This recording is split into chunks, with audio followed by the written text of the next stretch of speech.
नमस्कार, GST news में आपका स्वागत है। आइए नजर डालते हैं आज की खास खबर पर। अति कुपोषित शिशु शो का प्रथम चरण पूरा।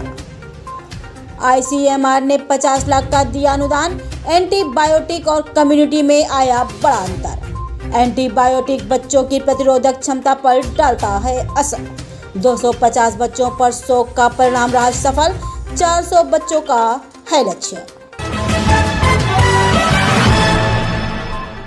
कानपुर के जीएसवीएम मेडिकल कॉलेज के कॉन्फ्रेंस रूम में अति कुपोषित शिशु रोगियों के उपचार में होने वाले लाभ और किए गए रिसर्च के सफलतापूर्वक प्रयासों का सकारात्मक परिणाम आने पर एक प्रेस वार्ता पर जानकारी दी गई। बाल रोग विभागाध्यक्ष डॉक्टर यशवंत राय ने बताया कि 1.5 वर्ष तक चले इस शो का प्रथम चरण सफलतापूर्वक पार कर लिया गया है, जिसके बहुत ही अच्छे परिणाम सामने आए हैं। प्रेस वार्ता के दौरान बाल रोग विभागाध्यक्ष प्रोफेसर डॉक्टर यशवंत राय व डॉक्टर तनु मिड्ढा सह आचार्य कम्युनिटी मेडिसिन विभाग ने बताया कि कुपोषित शिशु रोगियों को बिना एंटीबायोटिक दिए भी उन्हें स्वस्थ किया जा सकता है। उन्होंने बताया कि इसके लिए आईसीएमआर टीम द्वारा गांव-गांव जाकर लगभग 100 अति कुपोषित बच्चे जिनकी उम्र 5 वर्ष से कम है उन्हें पंजीकृत किया गया। इसके बाद 100 बच्चों को 2 भागों में बांट दिया, जिनमें 50 बच्चों को कम्युनिटी फूड दिया गया और 50 बच्चों को एंटीबायोटिक दी गई। जिसका परिणाम जांचा गया तो एंटीबायोटिक दवा देने वाले बच्चों में कोई भी परिवर्तन नहीं था, जबकि पौष्टिक आहार लेने वाले बच्चे काफी स्वस्थ दिखाई पड़े। डॉक्टर तनु मिड्ढा ने कहा कि बच्चों को पौष्टिक आहार दिया जाना चाहिए और बच्चों के माता पिता को जागरूक होना चाहिए। प्रोफेसर डॉक्टर यशवंत राय ने बताया कि WHO का कहना है कि एंटीबायोटिक दिया जाना चाहिए, लेकिन WHO द्वारा जारी गाइडलाइन के विपरीत जब शो किया गया तो एंटीबायोटिक दवा से बच्चों में कोई भी परिवर्तन नहीं आया, क्योंकि एंटीबायोटिक दवा से बच्चों के शरीर में प्रतिरोधक क्षमता का काफी असर देखने को मिला है। वहीं पौष्टिक आहार से बच्चों में सक्रियता दिखाई पड़ी। प्रोफेसर डॉक्टर यशवंत राय ने बताया कि पूरे भारत में 7.3 बच्चे कुपोषण का शिकार हैं, तो वहीं उत्तर प्रदेश में 7.5% और कानपुर नगर में 12.6% बच्चों में कुपोषण पाया गया है। Bureau report, Kanpur. ये बेसिकली रिसर्च हम लोगों ने लगभग 3 साल पहले शुरू किया था और हमारे देश में अगर आप डेटा देखें सीवियर एक्यूट माल न्यूट्रिशन, जो बच्चे अति कुपोषित होते हैं, तो हमारे देश की आबादी 140 करोड़ है।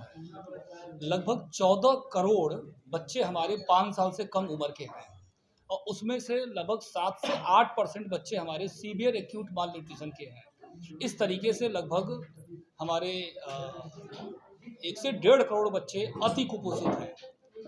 WHO और गवर्नमेंट ऑफ इंडिया की गाइडलाइन के हिसाब से सभी बच्चों को, जो बच्चे कम्युनिटी लेवल पे होते हैं सीवियर एक्यूट माल न्यूट्रिशन, कम्युनिटी पे उनको एंटीबायोटिक के साथ साथ सारा पुष्टाहार दिया जाता है। तो हम लोग, और दूसरी तरफ WHO कहती है कि एंटीबायोटिक स्टीवर्डशिप, कि एंटीबायोटिक बचाओ, एंटीबायोटिक का ओवर यूज रोको।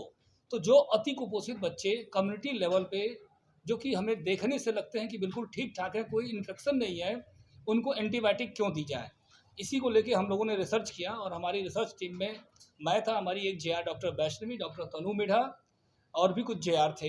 हम लोगों ने स्टडी करी कि हम अति कुपोषित बच्चों को, जिनमें सबको एंटीबायोटिक दे रहे हैं, हमने 2 भाग में डिवाइड किया। 50 बच्चों को हमने एंटीबायोटिक दी और 50 को हमने एंटीबायोटिक नहीं दी। फिर उनका आउटकम हम लोगों ने निकाला। आउटकम निकल के ये आया कि हम चाहे एंटीबायोटिक दें या न दें, आउटकम में कोई फ़र्क नहीं पड़ता है। तो चूंकि एंटीबायोटिक देने या न देने में आउटकम में कोई फ़र्क नहीं पड़ता है, तो हमारा इन्फ्रेंस यही है कि एंटीबायोटिक का ओवर यूज रोकने के लिए हमें सैम के मैनेजमेंट में एंटीबायोटिक नहीं देना चाहिए, जो कि कम्युनिटी लेवल के सैम है।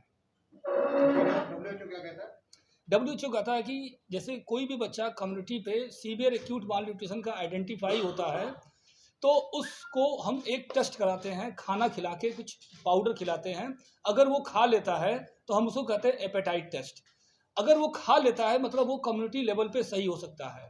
तो उन बच्चों को हमने कम्युनिटी लेवल पे ही, गवर्नमेंट कहती है कि सबको एंटीबायोटिक देना चाहिए, हम लोगों ने सोचा कि नहीं, एंटीबायोटिक न दे तो क्या नुकसान है, तो हमने एंटीबायोटिक आधों को नहीं दिया और आधों को दिया।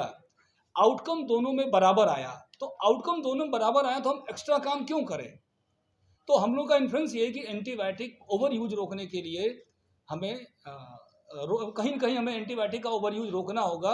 और ये एक कड़ी है कि हमें एंटीबायोटिक का ओवर यूज नहीं करना है। जब बिना एंटीबायोटिक का बच्चा वैसे ही सही हो रहा है जैसे विद एंटीबायोटिक हो रहा है, तो हम क्यों एंटीबायोटिक दें।